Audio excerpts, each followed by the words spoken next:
오늘 사건은 유월절 명절을 보내면서 일어난 일입니다.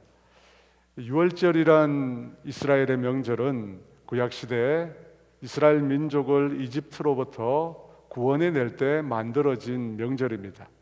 구약시대 그 유월절은 신약에 나오는 예수님의 구원 사역을 위한 일종의 그림자였습니다.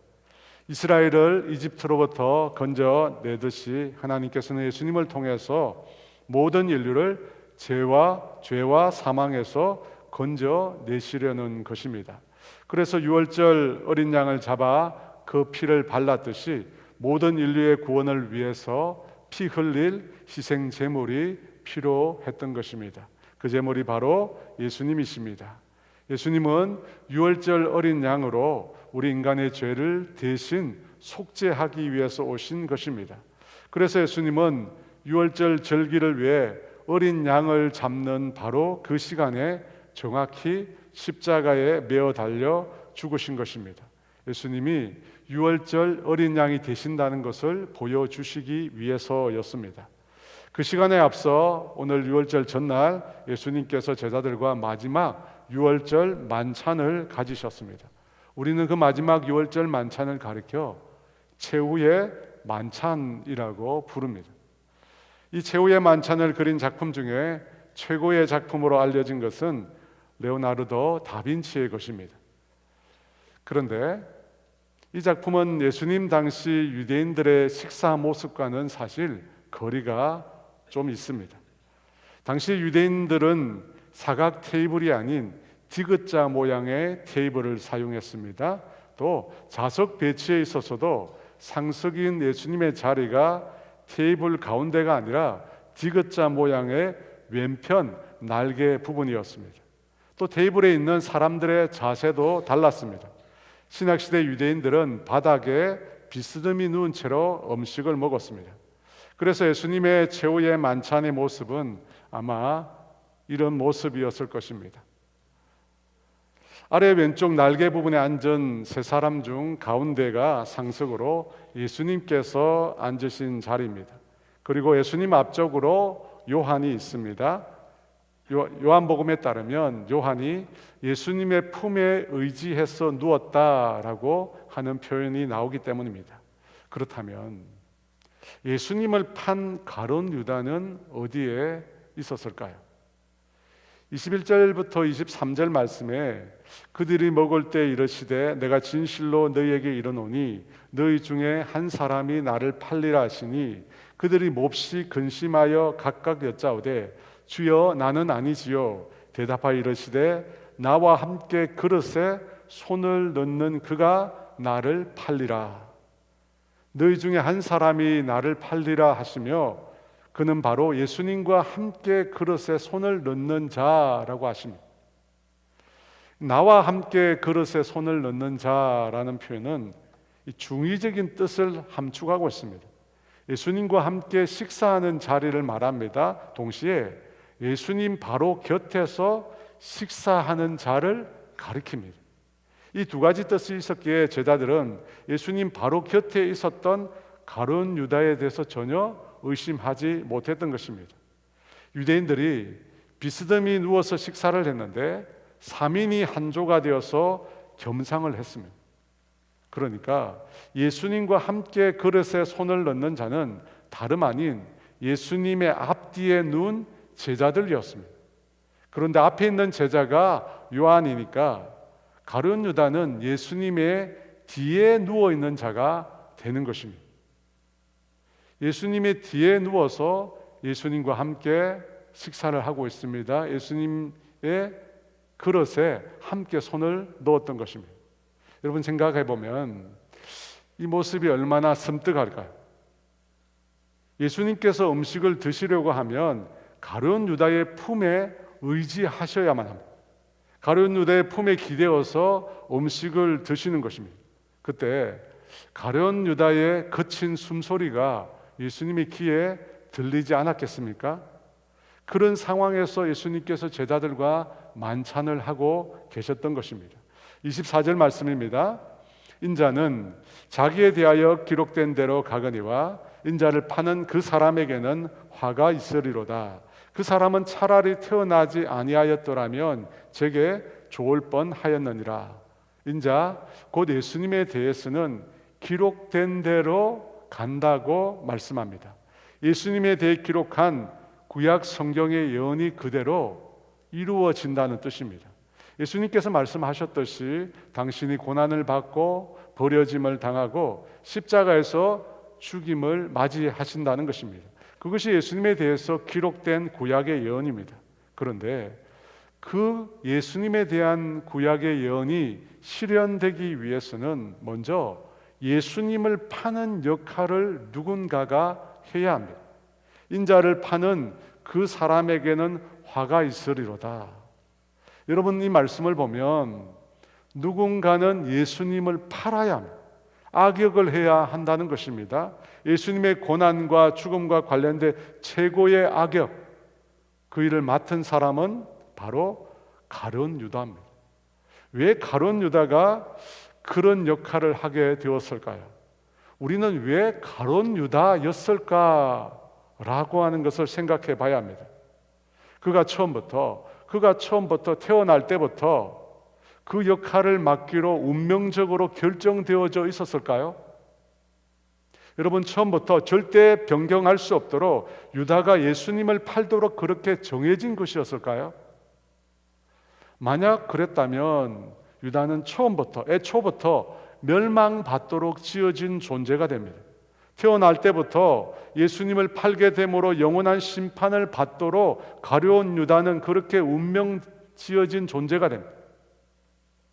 여러분, 과연 그럴까요? 태어날 때부터 그렇게 멸망받도록 가룟 유다는 정해진 운명 지어진 존재가 맞습니까? 그렇지 않습니다. 단연코 그렇지 않습니다. 가룟 유다가 예수님을 파는 변절자가 되도록 운명되어진 것이 아닙니다. 그것을 유다가 선택한 것입니다. 그 스스로 변절자 역할을 선택했다는 것입니다. 그것을 뒷받침할 수 있는 첫 번째 근거는 예수님께서 가룟 유다를 당신의 제자로 부르셨다는 점입니다. 예수님 당신과 함께 있으며 또 복음을 전하기 위해서 예수님께서 12명의 제자를 택하여 부르셨습니다. 그것도 아무렇게나 부르신 것이 아닙니다. 하룻밤을 꼬박 기도하신 이후에 12명을 불러서 당신의 제자로 삼으셨습니다. 예수님은 앞으로 당신을 대신해서 온 세상에 나가서 하나님 나라의 복음을 전할 일꾼으로 그 12명을 택하여 부르신 것입니다. 그 막중한 사명을 위하여 제자들을 택하신 것입니다. 그런데 만약 예수님을 팔도록 운명 지어진 유다를 택하셨다면 예수님께서는 일부러 변절자를 당신의 제자로 삼으신 것이 됩니다. 만약 그렇게 했다면 여러분, 예수님은 아주 위선적인 분이 됩니다.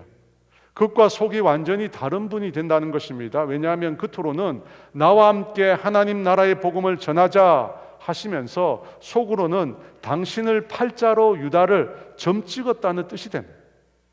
여러분, 이것은 말이 안 되는 것입니다. 그러므로 의도적으로 예수님께서 자신을 팔 유다를 제자로 삼으신 것은 결코 아닙니다. 주님은 당신을 대신해서 복음을 전할 자로 가룟 유다를 선택하신 것입니다.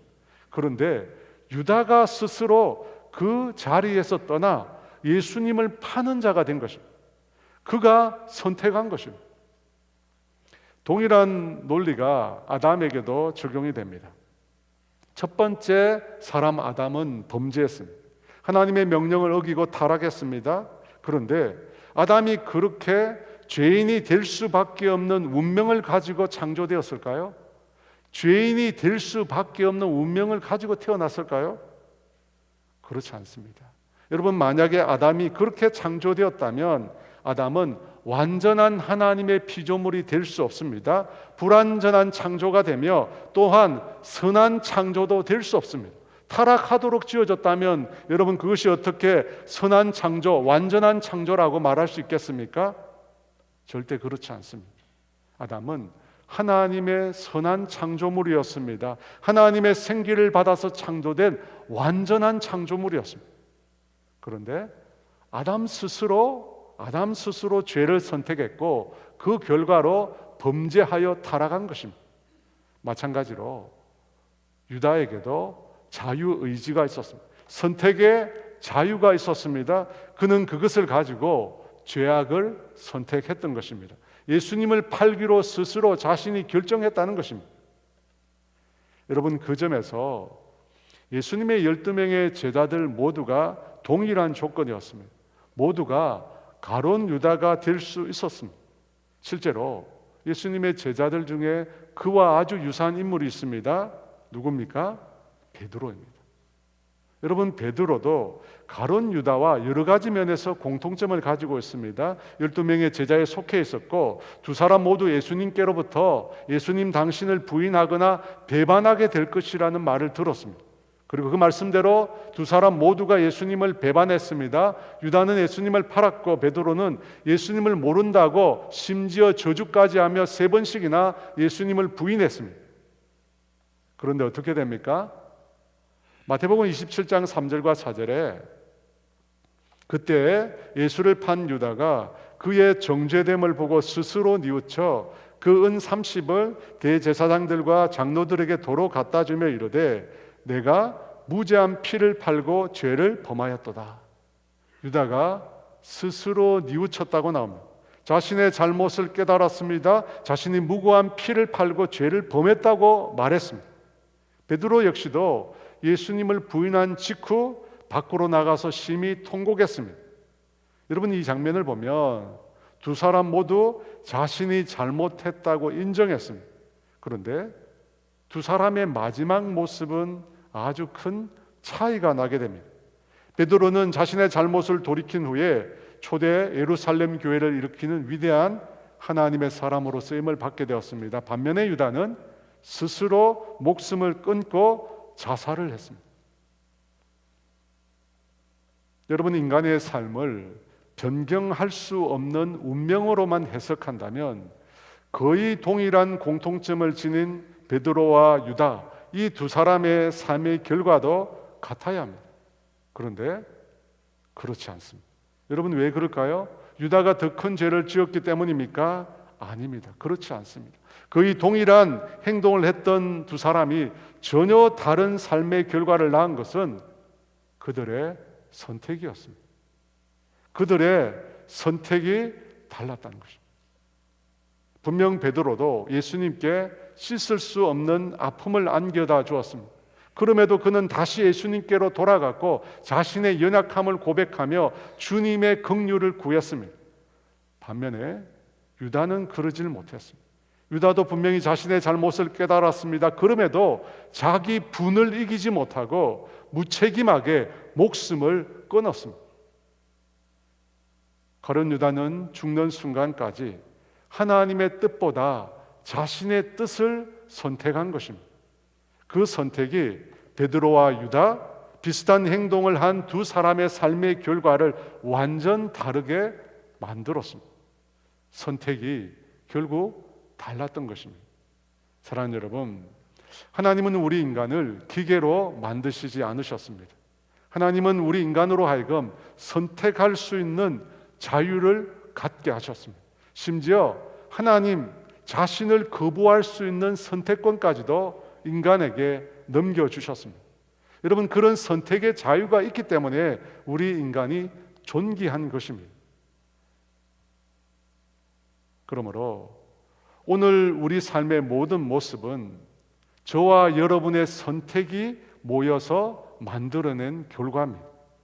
매 순간 우리가 한 선택의 결과가 지금 우리의 삶을 이루었다는 것입니다. 결코 처음부터 변경할 수 없도록 운명 지어진, 결정되어진 존재가 아니었다는 것입니다. 주어진 상황에 대해서 우리 모두가 선택을 한 것입니다. 우리 모두가 선택을 했어요.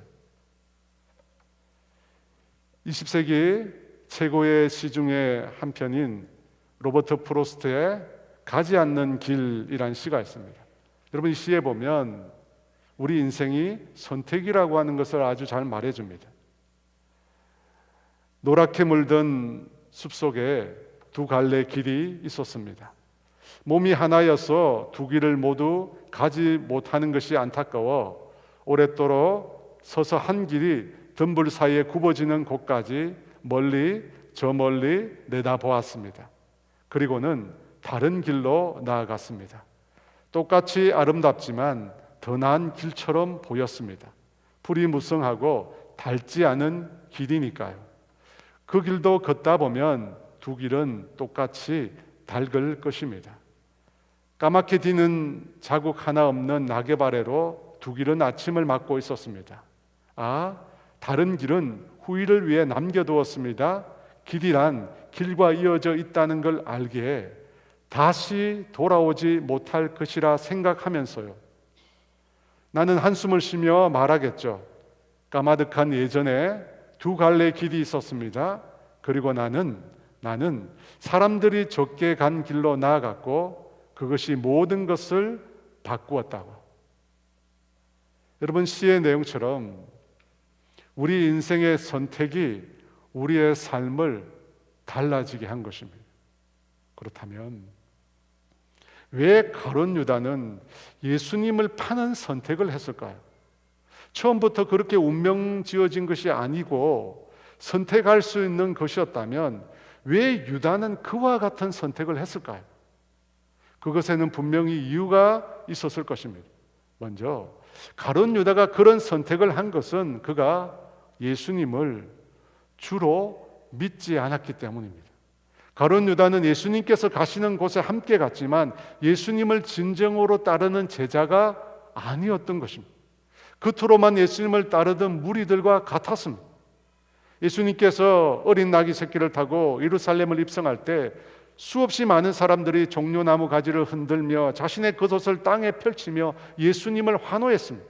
호산나 다윗의 자손이여, 주의 이름으로 오시는 이여, 호산나 부르며 예수님을 찬양하고 경배했습니다. 그런데 그 무리가 얼마 지나지 않아서 예수님께서 붙잡혔을 때는 그 두 손을 들고 예수님을 십자가에 못 박으라고 외쳤습니다. 왜 사람들이 이렇게 변절했을까요?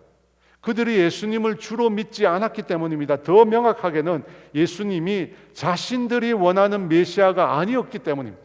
그래서 변절했습니다. 마찬가지로 가룟 유다도 예수님을 주로 믿지 않았습니다. 그 역시도 예수님이 자신이 원했던 메시아가 아니었던 것입니다. 가룟 유다는 예수님을 부를 때 주라고 부르지 않았습니다. 예수님께서 제자들에게 너희 중에 한 사람이 나를 팔리라 했을 때 다른 제자들은 주여 나는 아니지요 라고 예수님께 물었습니다. 그런데 유다만 이렇게 묻습니다. 25절에 예수를 파는 유다가 대답하여 이르되 랍비여 나는 아니지요 대답하시되 내가 말하였도다 하시니라. 유다는 예수님을 큐리오스, 주인 통치자 하나님으로 부르지 않았습니다. 유일한 세상의 구원자로 부르지 않았습니다. 유다는 예수님을 랍비, 선생님이라고 불렀습니다. 그에게 예수님은 율법을 가르쳐주는 선생에 불과했던 것입니다. 예수님은 유다에게 랍비 이상이 아니었던 것입니다. 그래서 예수님을 팔 수 있었습니다. 유다에게서 예수님은 그 무엇과도 바꿀 수 없는 그런 분이 아니었던 것입니다. 여러분, 그것이 이유입니다. 또 하나의 이유가 있습니다. 여러분, 선택이라고 하는 것은 어떤 것에 대한 열망에서 나오는 것입니다. 둘이나 혹 그 이상의 것 중에서 하나를 선택한다는 것은 그 하나를 그만큼 원했다는 뜻입니다. 그렇다면 가룟 유다가 예수님보다 더 원했던 것이 있습니다. 여러분, 그것이 무엇일까요? 예수님을 팔 만큼 그가 원했던 것이 무엇이 있습니까? 바로 돈이라는 것입니다. 유다는 돈에 대한 욕망이 매우 강했습니다. 14, 15절 말씀에 그때 12 중에 하나인 가룟 유다라 하는 자가 대제사장에게 가서 말하되 내가 예수를 너희에게 넘겨주리니 얼마나 주려느냐 하니 그들이 은 30을 달아주거늘. 그때 가룟 유다가 대제사장을 찾아갔다고 합니다. 그러면 그때가 언제일까요? 마태복음 26장 14절 이전의 내용을 보면 예수님께서 제자들과 베다니 시몬의 집을 방문한 내용이 나옵니다. 예수님께서 시몬의 집에 있을 때 한 여인이 아주 귀한 한 옥합을 가지고 와서 식사하시는 예수님의 머리에 그것을 다 쏟아 붓습니다. 그 광경을 목격한 제자들이 분개를 합니다. 식사를 하고 계신 예수님의 머리에 향유를 부은 것에 대해 그 무례함에 대해서 분개한 것이 아니라 왜 향유를 낭비하느냐고 분개합니다. 당시 향유의 가격이 매우 비쌌기에 그것을 한 번에 다 부어버린 여인의 행동에 대해서 분개한 것입니다. 여러분, 그렇게 분개한 제자들 중에 가룟 유다가 있었습니다. 그 사실을 목격한 요한은 요한복음 12장 4절에서 6절에 그때의 가룟 유다에 대해서 이렇게 기록하고 있습니다. 제자 중 하나로서 예수를 잡아줄 가룟 유다가 말하되 이 향유를 어찌하여 300데나리온에 팔아 가난한 자들에게 주지 아니하였느냐 하니 이렇게 말함은 가난한 자들을 생각함이 아니요 그는 도둑이라 돈계를 맞고 거기 넣는 것을 훔쳐가미러라. 유다가 여인에 대해서 분개한 이유는 300데나리온이나 되는 비싼 향유를 낭비해서가 아니라고 합니다. 그는 가난한 사람을 생각하는 자가 아니라고 합니다. 요한은 유다가 도둑이었다고 말합니다. 예수님과 제자들의 회개를 담당하고 있었는데 그 유다는 그것들을 훔쳐가는 자였다고 요한은 말하고 있습니다. 여러분, 보통 회계, 돈을 맡는 사람은 가장 믿을 만한 사람에게 맡깁니다. 저희 교회도 가장 믿을 만한 분이 그걸 맡고 계십니다. 그런데 가룟 유다는 회계였지만 도둑이었고 함부로 공금을 횡령하는 자였습니다. 왜 그가 그렇게 했습니까? 돈에 눈이 멀었기 때문입니다. 우리는 이 내용을 통해서 가룟 유다가 무엇에 대해서 강한 욕망을 가지고 있었는지를 알게 됩니다. 가룟 유다는 돈에 매우 집착하는 사람이었습니다. 돈이라고 하면 물불을 가리지 않는 사람이었다는 것입니다. 그래서 성경을 보면 유다가 먼저 대제사장들을 찾아갑니다. 대제사장들이 유다를 부른 게 아닙니다. 유다가 대제사장을 찾아가서 예수님의 몸값을 묻습니다. 그렇게 해서 받은 돈이 얼마입니까? 은 30입니다. 은 30은 당시 노예의 값입니다. 성경에 보면 황소가 노예를 처받아서 죽었을 때 배상하는 금액이 은 30이라고 말씀합니다. 그 값을 받고 유다가 예수님을 팝니다. 여러분, 300도 3천도 아니고 겨우 은 30, 노예를 파는 그 값에 예수님을 팔았다는 것입니다. 여러분, 이 금액은 유다가 예수님을 어떻게 생각하고 있는지를 잘 보여줍니다. 유다에게 있어 예수님은 정말 아무것도 아니었던 것입니다. 아무런 의미도 가치도 없는 대상이었다는 것입니다. 사실 랍비라고 불렀지만 랍비도 아니었던 것입니다. 예수님은 그에게 은 30도 해당되지 않는 존재였던 것입니다. 디모데후서 6장 9절과 10절은 이렇게 말씀합니다. 부하려 하는 자들은 시험과 올무와 여러 가지 어리석고 해로운 욕심에 떨어지나니 곧 사람으로 파멸과 멸망에 빠지게 하는 것이라. 돈을 사랑함이 일만하게 뿌리가 되나니 이것을 탐내는 자들은 미혹을 받아 믿음에서 떠나 많은 근심으로서 자기를 찔렀도다. 여러분, 놀랍게 이 말씀은 가룟 유다에게 너무나 정확하게 해당되는 말씀입니다. 그는 도둑이었고 예수님과 제자들의 주머니를 트는 자였습니다. 그렇게 돈에 눈이 멀었기에 예수님조차 은 30에 아무런 가치를 두지도 않고 팔아버린 것입니다. 가룟 유다가 예수님을 배신하는 선택을 하게 된 이유는, 또 다른 이유는 돈에 욕심이 있었기 때문입니다. 그에게 예수님은 은 30의 가치도 없는 존재였다는 것입니다. 사랑하는 여러분 인생에서 무엇을 가장 중요한 것으로 여러분은 선택해 오셨습니까? 가룟 유다는 돈이 얼마나 되느냐에 따라 그 인생을 선택해 왔습니다. 그렇다면 여러분은 어떤 선택의 기준을 가지고 계십니까? 무엇을 따라 선택하십니까? 우리 예수님은 또 무엇을 따라 선택을 하시는 분이실까요? 23절과 24절 말씀입니다. 대답하여 이르시되 나와 함께 그릇에 손을 넣는 그가 나를 팔리라. 인자는 자기에 대하여 기록된 대로 가거니와 인자를 파는 그 사람에게는 화가 있으리로다.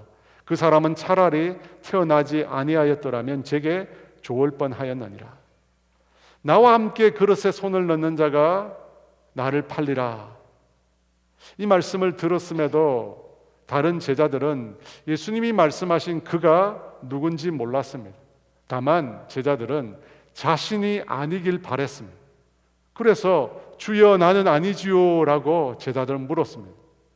그런데 왜 예수님은 자신이 팔릴 것을 말씀하신 것일까요? 분명히 그 일은 유다가 철저히 감추고 있는 일이었습니다.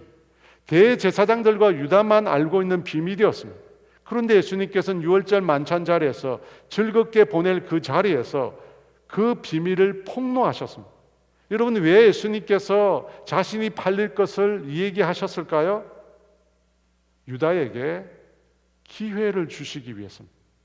유다에게 다시 한번 자신의 계획을 재고할 기회를 주시기 위해서였습니다.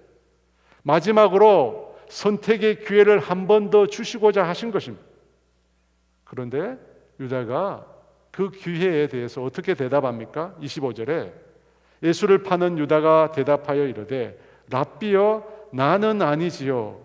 대답하시되 내가 말하였도다 하시니라. 유다는 너무나 뻔뻔스럽게도 예수님께 자신은 아니지요 라고 묻습니다. 예수님이 다 알고 계신다라고 하는 것을 추측하면서 끝까지 자신의 완고한 마음을 내려놓지 않습니다. 사랑하는 여러분, 예수님은 다 알고 계셨습니다. 유다가 자신을 그 밤에 배반할 것을 알고 계셨습니다. 그랬으면서도 예수님은 그를 벌하지 않으셨습니다. 제자들에게 유다를 지목하며 그가 나를 팔자라고 말씀하시지 않으셨습니다. 여러분, 만약 그랬다면 제자들 사이에 난리가 났겠죠. 주님은 마지막까지 유다를 생각하시면서 조용히 그에게 돌이킬 것을 권유하셨습니다.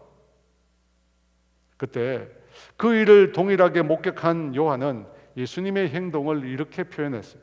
요한복음 13장 1절에 유월절 전에 예수께서 자기가 세상을 떠나 아버지께로 돌아가실 때가 이른 줄 아시고 세상에 있는 자기 사람들을 사랑하시되 끝까지 사랑하시니라. 예수님은 끝까지 제자들을 사랑하셨습니다. 여러분, 그 제자들 중에 분명히 예수님을 판 가룟 유다도 있었습니다. 그를 끝까지 사랑하셨습니다. 끝까지 사랑하셔서 돌이킬 것을 말씀하셨지만 유다는 자신의 선택을 끝까지 굽히지 않았습니다. 다시 24절 하반부입니다. 인자는 자기에 대하여 기록된 대로 가거니와. 여러분, 인자는 예수님을 가리키는 표현입니다.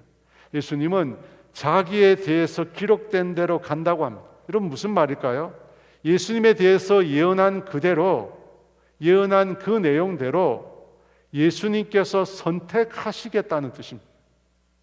여러분, 어쩌면 이 표현은 예수님께 선택의 여지조차 없어 보인다 라고 이해할 수 있습니다. 예수님은 하나님께서 인생의 구원을 위해서 세우신 그 계획에 온전히 순종하시겠다, 당신의 뜻을 그렇게 나타내십니다. 여러분, 예수님의 선택은 하나님 말씀의 순종이었습니다. 예수님께서 붙잡혔을 때, 그 밤에 붙잡혔을 때 베드로가 말고의 귀를 자릅니다. 그때 예수님께서 이런 말씀을 하십니다. 이에 예수께서 이르시되 내 칼을 도로 칼집에 꽂으라.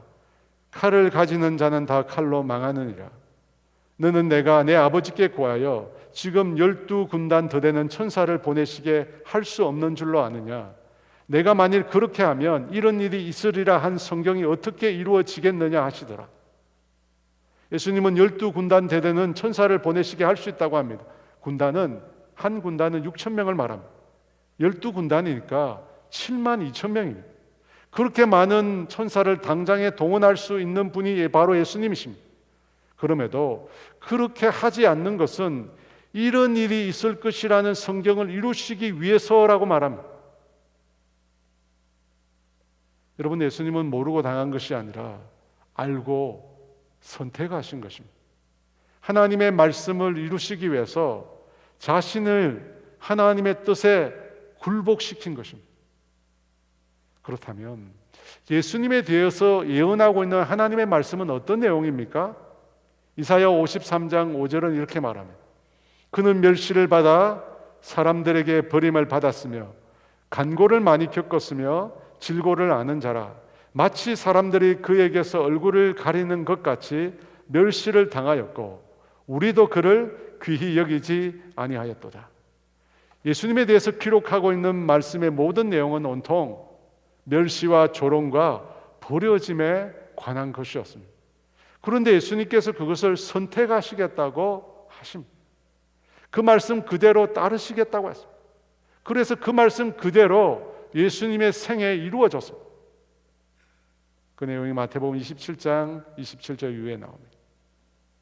이에 총독의 군병들이 예수를 데리고 관정 안으로 들어가서 온 군대를 그에게로 모으고 그의 옷을 벗기고 홍포를 입히며 가시관을 엮어 그 머리에 씌우고 갈대를 그 오른손에 들리고 그 앞에서 무릎을 꿇고 조롱하여 이르되 유대인의 왕이여 평안할지어다 하며 그에게 침뱉고 갈대를 빼앗아 그의 머리를 치더라. 희롱을 다한 후에 홍포를 벗기고 도로 그의 옷을 입혀 십자가에 못 박으려고 끌고 나가니라. 지나가는 자들은 자기 머리를 흔들며 예수를 모욕하여 이르되 성전을 헐고 사흘에 짓는 자여 내가 만일 하나님의 아들이거든 자기를 구원하고 십자가에서 내려오라 하며 그와 같이 대제사장들도 서기관들과 장로들과 함께 희롱하여 이르되 그가 남은 구원하였으되 자기는 구원할 수 없도다. 그가 이스라엘의 왕이로다. 지금 십자가에서 내려올지라. 그리하면 우리가 믿겠노라. 그가 하나님을 신뢰하니 하나님이 원하시면 이제 그를 구원하실지라. 그의 말이 나는 하나님의 아들이라 하였도다 하며 함께 십자가에 못 박힌 강도들도 이와 같이 욕하더라. 예수님의 선택은 고난과 버려짐과 희롱과 침뱉음 당함과 십자가와 죽음과 지옥의 고통이었습니다. 도대체 예수님이 무슨 일을 행하셨기에 자신이 지은 인생들로부터 이런 대우를 받아야 할까요? 여러분, 왜 예수님은 이런 고통스러운 선택을 했을까요? 그분에게 능력이 없어서입니까? 여러분, 선택의 이면에는 욕망이 있다고 했습니다. 원하는 것이 있다는 것입니다. 가룟 유다가 예수님에 대한 배신을 선택한 이유는 돈에 대한 욕심이 더 컸기 때문입니다. 그렇다면 예수님께서 고난의 길을 선택하신 이면에는 무엇이 있었을까요? 무엇을 위해 고난받고 버려지고 희롱당하고 침뱉음 당하고 십자가에서 죽으시고 지옥을 경험하셨을까요? 무엇을 위해서? 바로 우리 인생의 구원을 위해서입니다. 죄인인 우리 인생의 구원을 위해서 예수님은 이것을 선택하신 것입니다. 요한복음 12장 24절은 이렇게 말씀합니다. 내가 진실로 진실로 너희에게 이르노니 한 알의 밀이 땅에 떨어져 죽지 아니하면 한 알 그대로 있고 죽으면 많은 열매를 맺느니라. 여러분, 바로 이것을 위해서입니다.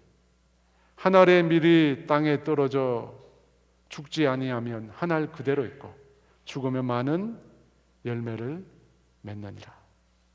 예수님께서 고난을 선택하신 이유는, 십자가의 고통과 죽음을 선택하신 이유는 바로 그 고난과 죽음을 통해서, 자신의 고난과 죽음을 통해서 많은 열매를 맺으시기 위해서입니다.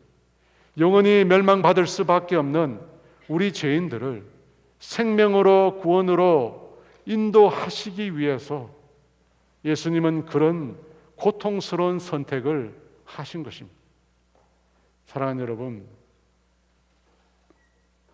오늘 저와 여러분의 인생에도 두 가지 길이 놓여 있습니다. 하나는 가룟 유다의 길입니다. 그것은 자신을 위한 길이었습니다. 자기 욕심을 위한 길이었습니다. 자기 부를 위하여, 성공을 위하여 다른 사람을 희생시키는 길이었습니다. 반대로 다른 한 길은 예수님께서 걸어가신 길입니다. 여러분, 그 길은 하나님을 위한 길입니다. 하나님의 영광을 위한 길이었습니다. 그 길은 누군가의 생명을 위하여, 누군가의 구원을 위하여 자신을 희생시키는 길이었습니다. 여러분, 이 두 가지 길이 저와 여러분 앞에 놓여 있습니다. 여러분, 어느 길로 가시겠습니까? 우리 자신을 위한 길은 결국 우리를 파괴하는 길이 될 것입니다. 가룟 유다처럼. 여러분, 그 길 끝에는 멸망이라고 하는 것이 도사리고 있습니다. 반면에 주님을 위한 길은 힘들고 고통스러운 길입니다. 하지만 많은 열매를 맺게 됩니다. 여러분, 그 길 끝에는 구원과 생명이 놓여 있습니다. 여러분은 어느 길로 가시겠습니까? 여러분의 선택이 그것을 결정합니다. 우리 함께 찬양하기를 원합니다. 미랄이라는 찬양입니다. 예수님을 생각하며 미랄을 함께 찬양드리고 하나님 앞에 나가겠습니다. 세상을 구원하기 위해 흘려야 할 피가 필요하다면 죄인은 대신하기 위해 희생의 제물 필요하시다면 내 생명 제단 위에 드리니 주 영광 위에 사용하소서.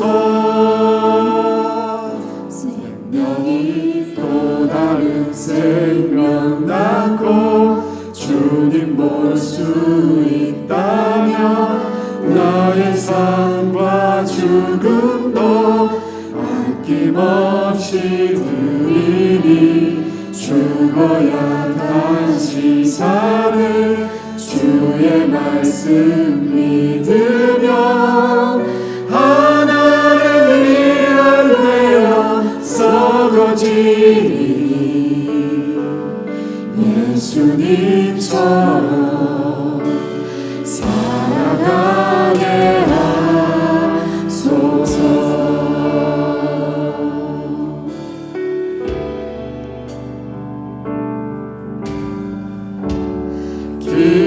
길이여 지친 나를 찾아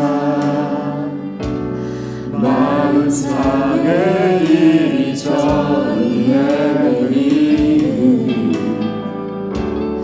한 영혼 찾아 아파하는 예수님 마음 내게 주옵소서. 십자가 온 세상 위에 그 이세 눈물로 그 길 가게 하소서. 생명이 또 다른 생명 낳고 주님 볼 수 있다면 나의 삶과 죽음도 아낌없이 드리니 죽어야 다시 사는 주의 말 말씀 믿으며 하나의 미래 되어 서러지리니 예수님처럼 살아가게 하소서. 생명이 또 다른 생명 나고 주님 볼 수 있다면 나의 삶과 죽음도 아낌없이 드리리. 죽어야 다시 사는 주의 말씀 믿으며 하나의 미래 되어 서러지리니 예수님처럼 살아가게 하소서. 사랑하는 여러분, 매 순간 여러분의 선택이 여러분의 삶을 만들어오고 있다는 사실을 잊지 마십시오. 다른 누군가 때문이 아닙니다. 결국은 나 자신의 선택입니다. 내가 선택한 겁니다. 여러분은 지금 어떤 길을 걷고 계십니까? 우리는 많은 세상의 길이 있다고 믿지만 주님 앞에 서는 날 단 두 가지 길밖에 없다는 사실을 깨닫게 될 것입니다. 여러분, 성경은 두 가지 길밖에 말씀하시지 않습니다. 가룟 유다의 길, 예수님의 길, 두 가지 길밖에 없습니다. 여러분, 이 두 가지 길 중에 어떤 길을 걷고 계십니까? 예수님은 십자가의 길을 걸으셨습니다. 그 길을 선택하셨습니다. 예수님에게 더 원하는 것이 있었습니다. 자신이 그렇게 버려지고 희롱당하고 침뱉음당하고 죽고 지옥의 고통을 맛보기까지 그런 아픔이 있는, 그런 고통이 있는 그 길을 선택하신 이유는 그 이면에 더 큰 주님이 원하는 것이 있었다는 겁니다. 그게 무엇이었습니까? 주님이 그 길을 걸으시면 우리 인생의 구원을 얻기 때문에 영원히 멸망받을 수밖에 없는 죄인들이 예수님을 통해서 참 생명을 발견하게 됩니다. 참 구원을 얻게 되는 것입니다. 그것을 주님이 보셨기 때문에, 주님이 그것을 아셨기 때문에, 주님이 그것을 원하셨기 때문에 그 선택을 하신 것입니다. 그 선택을 하신 것입니다. 여러분은 어떤 길을 걷고 계십니까? 주님은 말씀하십니다. 하나의 밀알이 땅에 떨어져 그대로 있으면 죽지 않으면 아무런 열매가 없습니다. 하지만 죽으면 많은 열매를 맺는다고 했습니다. 여러분, 이 말씀은 예수님에게 해당되는 말씀입니다. 그뿐만 아니라 예수님을 따르는 우리들에게도 동일하게 해당되는 말씀입니다. 여러분, 우리가 죽으면, 우리가 철저히 주님 앞에 죽어지면 우리를 통해서 수없이 많은 열매가 맺어집니다. 수없이 많은 열매가 맺어집니다. 오늘 우리의 삶에 열매가 없다는 것은 다르게 말하면 내가 예수님이 걷고 계신 그 길을 걷고 있지 않다는 뜻입니다. 내가 철저히 죽지 못했기 때문에, 내가 죽지 않았기에 내 삶을 통해 열매가 없는 것입니다.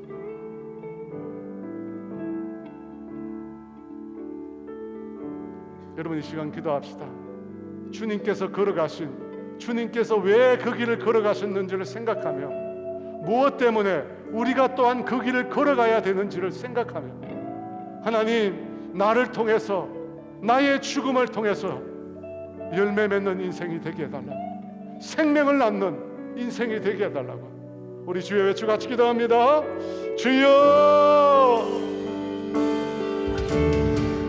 예수님처럼 살아가게 하소서. 생명이 또 다른 생명 나고 주님 볼 수 있다면 나의 삶과 죽음도 아낌없이 드리리. 죽어야 다시 사는 주의 말씀 믿으며 하나를 미랄대로 쏟아지리. 예수님처럼 살아가게 하소서. 생명이 또 다른 생명 낳고 주님 볼 수 있다며 나의 삶과 죽음도 아낌없이 드리리. 죽어야 다시 사는 주의 말씀 믿으며 하나를 미랄대로 쏟아지니. 예수님처럼 살아가게 하소서.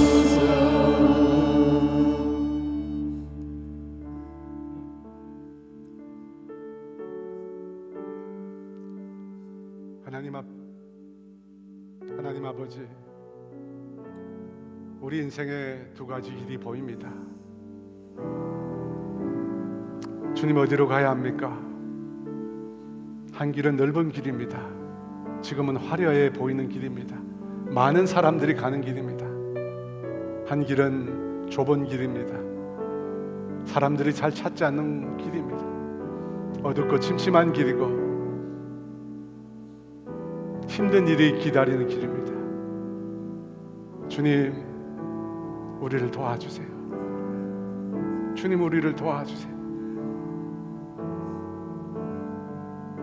내 육신의 본능으로는 가룟 유다의 길을 갈 수밖에 없는 우리의 연약함을 주님 도와주시옵소서.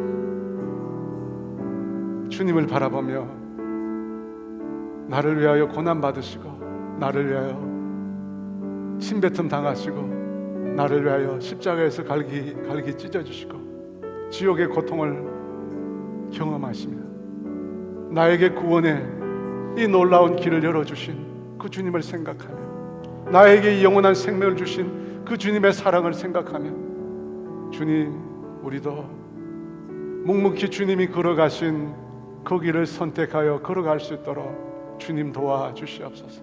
매일 매 순간 우리의 선택이 주님의 길이 될 수 있도록 도와주시옵소서. 우리의 힘으로 우리의 마음으로는 갈 수 없으니 성령님, 우리를 날마다 붙들어 주세요. 우리를 붙들어 주셔서 예수님 걸어가신 그 길을 걸어서 하나의 미랄로 우리도 썩어져서 열매 맺는 인생으로 살게 하여 주시옵소서. 지금은 우리 주 예수 그리스도의 은혜와 하나님의 다함이 없는 사랑하심과 성령님의 교통하심과 인도하심과 위로하심이 오늘 예수님이 걸어가신 그 길을 걷겠다고 다짐하는 사랑하는 성도들 위해 이제로부터 영원토록 함께 하시기를 간절히 축원하옵나이다.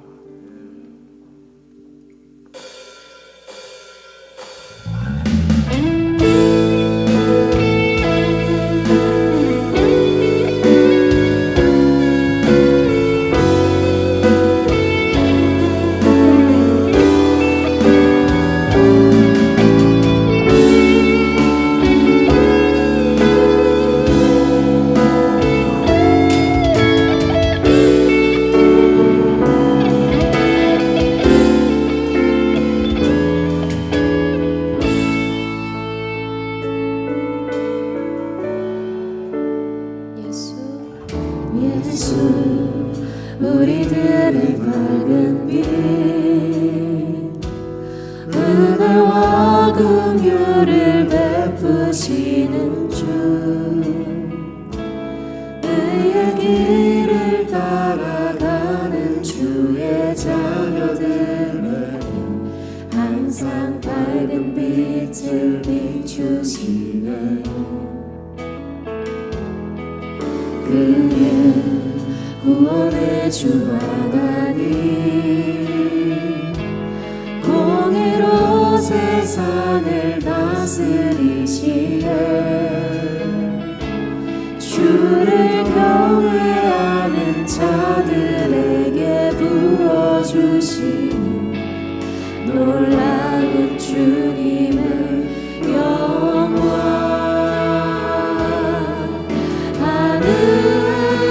하늘에서 찬란하게 빛나는 주의 영광 이 땅에 오셨네 어둠을 밝히고 새 생명 주시네 영원히 빛나는 나의 예수님 높이 영광과 찬양 받으시는 이름 경배합니다 슬픔을 거두고 내게 자유 주시네 기쁨의 노래를 영원한 나의 빛 예수께 예수 우리들의 밝은 빛 예수 우리들의 밝은 빛 은혜와 긍휼을 베푸시는 주 은혜와 긍휼을 베푸시는 주 의의 길을 따라가는 주의 자녀들에게 항상 밝은 빛을 비추시네 그는 구원의 주 하나님 그는 구원의 주 하나님 공의로 세상을 다스리시네 주를 경외하는 자들에게 부어주시는 놀라운 주님의 영광 하늘에서